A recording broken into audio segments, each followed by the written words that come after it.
কল্যাণী থেকে ফিরেই লালবাজারে গেলেন মুখ্যমন্ত্রী শুভেন্দু অধিকারী। সরাসরি আমাদের প্রতিনিধি অর্ণব মুখোপাধ্যায় আমাদের সঙ্গে রয়েছেন। অর্ণব, মুখ্যমন্ত্রী হবার পরে প্রথমবার লালবাজারে গেলেন শুভেন্দু অধিকারী, সেখানে পুলিশ আধিকারিকদের সঙ্গেও তার কথা হয়, ঠিক কি জানতে পারছো?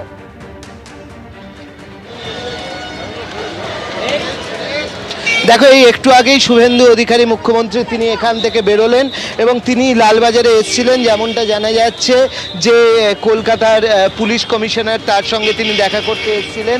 মুখ্যমন্ত্রী হওয়ার পর এটাই বস্তুত তিনি প্রথম লালবাজারে এখানে এলেন মুখ্যমন্ত্রী হওয়ার পরে, এবং তিনি লালবাজারে গিয়েছিলেন, এখানে পুলিশ আধিকারিকদের সঙ্গে কথা বলেন, তার পাশাপাশি তাকে সম্মান জানানো হয় এখানে, এবং তারপরে তিনি কিছুক্ষণ আগেই এখান থেকে বেরিয়ে গেলেন। তিনি বেরোবার সময় হাত নেড়েছেন, কিন্তু আলাদাভাবে কোনো বক্তব্য তিনি রাখেননি। কিন্তু জানা যাচ্ছে যে মুখ্যমন্ত্রী হওয়ার পর এটাই হচ্ছে তার প্রথম লালবাজার ভিজিট, এবং সেই কারণে তিনি এসেছিলেন।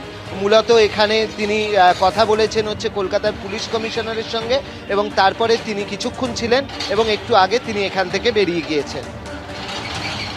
ধন্যবাদ অর্ণব।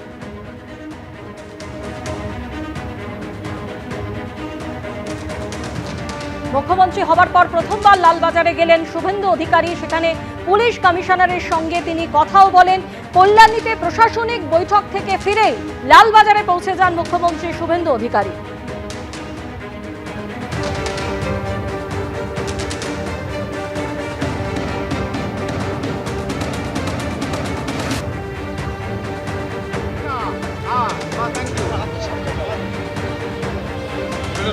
ঠিক আছে।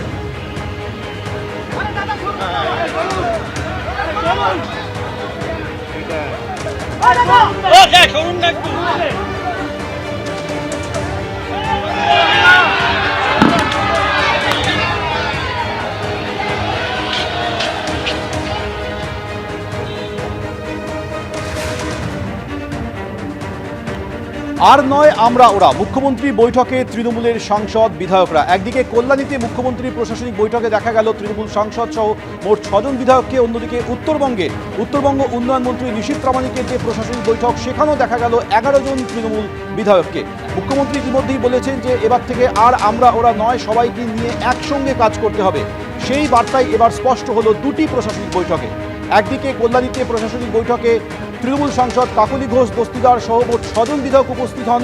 অন্যদিকে উত্তরবঙ্গে নিশীথ প্রামাণিকের যে প্রশাসনিক বৈঠক, সেখানেও 11 জন তৃণমূল বিধায়ক উপস্থিত হন। ইতিমধ্যেই শুভেন্দু অধিকারী বলেছেন যে বিরোধী বিধায়কদের ডাকা হবে, সকলের মতামত নেওয়া হবে, সকলে একসঙ্গে মিলে রাজ্যের উন্নয়নের জন্য কাজ করব, এবং তার সেই বার্তাই আজকে দুটি প্রশাসনিক বৈঠকে স্পষ্ট হলো। মুখ্যমন্ত্রীর প্রশাসনিক বৈঠকে তৃণমূল সাংসদ কাকলি ঘোষ দস্তিদার হাজির হয়েছিলেন। কল্যাণীতে মুখ্যমন্ত্রী বৈঠকে হাজির হন তৃণমূলের 6 জন বিধায়ক।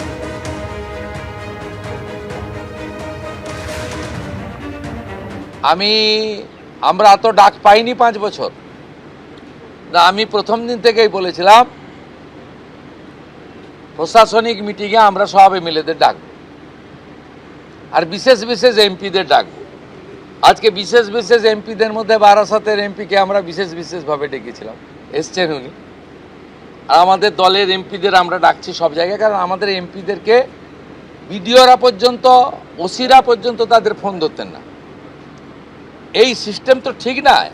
আমরা এখানে বলেছি আইপিএস আইএসরা জানেন যে কোনো নির্বাচিত প্রতিনিধিকে যদি অনার না দেন, কীভাবে অনার দেবেন সেটাও স্টেট ক্যাডার এবং ন্যাশনাল ক্যাডারে বলা আছে। এগুলো আমরা এখানে করেছি, বলেছি, এবং আজকে এখানে বসিরহাটের অনেক অপোজিশনের এমএলএরাও যুক্ত হয়েছিলেন।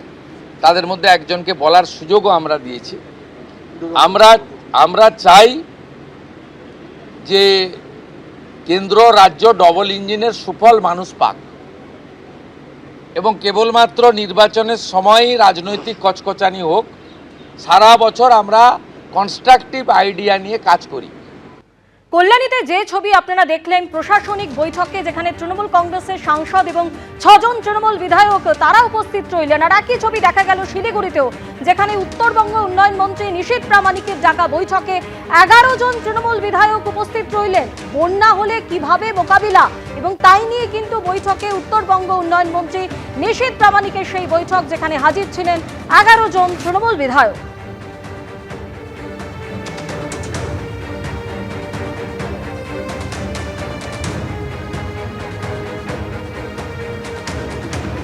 an MLA, we came here to attend the meeting.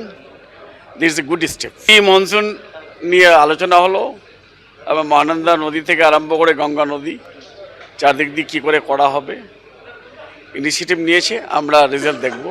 As an MLA আমাদেরকে ডেকেছেন, যার জন্য আমরা এসেছি। এক্সাম্পল দেওয়ার জন্য এসেছি, এক্সাম্পল ক্রিয়েট করার জন্য এসেছি। প্রথমবার আমাদেরকে ডাকা হয়েছে, আমরা মিটিং অ্যাটেন্ড করেছি। সবাই প্রশংসা করলাম না, আমরা তো সবাই এসেছি, মালদার, তারপরে দক্ষিণ দিনাজপুর, উত্তর দিনাজপুর, সবাই, খালি কোচবিহার সেটাই বোধহয় ছিল না, বাদ বাকি সবাই এসছে। হ্যাঁ, 13 জন। না, নিশ্চয়ই খুব প্রশংসনীয় উদ্যোগ এবং এটাকে আমরা সবাই প্রেজ করেছি এবং এটাতে অনেক ভালো হয়েছে, খুব ফ্রুটফুল আলোচনা হয়েছে। সবার কাছ থেকেই জানবার চেষ্টা করেছেন মন্ত্রী মহোদয় এবং অফিসাররা। স্বাভাবিকভাবে আমার ধারণা সবাই যে যার মতো সাজেশন দিয়েছেন এবং এগুলোকে একজোট করে যদি খুব ভালো একটা প্ল্যানিং করে নেওয়া যায়, তাহলে আমরা উত্তরবঙ্গের 8টা জেলার মধ্যে 7টা জেলা খুব এফেক্টেড হয় বন্যাতে। এটাকে আমরা অনেকটাই আটকে দিতে পারবো, রুখতে পারবো, মানুষকে অনেকটা রিলিফ পাইয়ে দিতে পারবো। রাজনীতির ময়দানে রাজনীতি হয়, আর ডেভেলপমেন্ট ওয়ার্কের ক্ষেত্রে, প্রগতির ক্ষেত্রে, উন্নয়নের ক্ষেত্রে আমরা সবাইকে নিয়ে করতে চাই। আমাদের কাছে সবার কথার গুরুত্ব রয়েছে, মতামত দেওয়ার অধিকার রয়েছে। গণতান্ত্রিক দেশ, এখানে প্রত্যেক নির্বাচিত প্রতিনিধির অধিকার রয়েছে তাদের কথা বলবার, এবং আমরা যারা চেয়ারে রয়েছি আমরা তাদের কথা শুনবো এবং নিশ্চিতভাবে আমাদের যতটা ক্ষমতা আমরা তাদের সেই সমস্যা সমাধানেরও চেষ্টা করব। সমস্ত বিরোধীদেরকে, সমস্ত যারা আমাদের নির্বাচিত প্রতিনিধি আছে, সবাইকে আমরা একই ভাবে দেখি। আমার মনে হয় তারাও জনগণের ভোটে নির্বাচিত হয়ে এসছে, অতএব যে তারাও ডেভেলপমেন্ট করতে চায়, তারা যদি তাদের খোলা মনে ডেভেলপমেন্ট করবার স্বার্থে আমাদের কাছে আসে, নিশ্চিতভাবে আমাদের দরজা তাদের জন্য খোলা থাকে। প্রশাসনিক বৈঠকে হাজির তৃণমূল সাংসদ এবং বিধায়করা। 1 জন তৃণমূল সাংসদ কাকলি ঘোষ দস্তিদার এবং 6 জন তৃণমূল বিধায়ক আজ কল্যাণীতে প্রশাসনিক বৈঠকে হাজির হন। এদিকে লোকসভার মুখ্য সচেতকের পদ হারাতেই বিদ্রোহী কাকলি ঘোষ দস্তিদার। 4 দশকের আনুগত্যের পুরস্কার বলে আক্রমণের পরই জেলা সভানেত্রী পদ ছেড়েছেন তৃণমূল সাংসদ। এবার যোগ দিলেন মুখ্যমন্ত্রীর প্রশাসনিক বৈঠকে। মাননীয় মুখ্যমন্ত্রী শুভেন্দু অধিকারী তিনি ছিলেন এবং এমএলএরাও ছিল, আমার এলাকারও এমএলএরা সবাই ছিল এবং আধিকারিকরা ছিলেন। আমাদের এলাকার উন্নয়ন নিয়ে আলোচনা হয়েছে, অতি উত্তম। যারা অনেকদিন পর সত্যি কথা বলছেন, যারা বলছেন আপনারা আমাদের স্বাধীনতা এনে দিয়েছেন, তারাই বিশেষ বিশেষ সাংসদ, বললেন মুখ্যমন্ত্রী শুভেন্দু অধিকারী। বিশেষ বিশেষ সাংসদ বিরোধীদের, তাদেরকে আপনি ডাকবেন, এই বিশেষ বিশেষের টাইপ যদি বলেন দেখি, মানে যারা অনেকদিন পরে সত্য কথা বলছেন তারাই বিশেষ বিশেষ সাংসদ। যারা বলছেন যে আপনারা আমাদের স্বাধীনতা পাইয়ে দিয়েছেন, যারা বলছেন যে এর কোনো ভবিষ্যৎ নেই, ফলতাতে যে চতুর্থ হয়েছে সে আর এক তো দূরের কথা, দুয়েই আসতে পারবে না, সামনে ভবিষ্যৎ দেখতে পাচ্ছে। আপনার কাছে প্রস্তুত এই তালিকা তৈরি আছে বিশেষ বিশেষ সাংসদ? না, আমি বলবো না, আপনারাই তো দেখাচ্ছেন। আমি তো আপনাদের চ্যানেলেই দেখছিলাম বারাসাতের সাংসদ কি বলছেন, তারপরে সরকারকে বললাম যে উনাকে ডাকুন, উনি নিশ্চয়ই কোঅপারেশন করতে চান। উনি আজকে বক্তৃতা করলেন, কোঅপারেশন করলেন, যাওয়ার সময় হ্যান্ডশেক করলেন, বলে এই প্রথমবার একটা ভালো মিটিং হলো। আমি এর আগে অনেক মিটিংয়ে যোগদান করেছি, বলতেই দেয় না। এবিপি আনন্দ, এগিয়ে থাকে, এগিয়ে রাখে।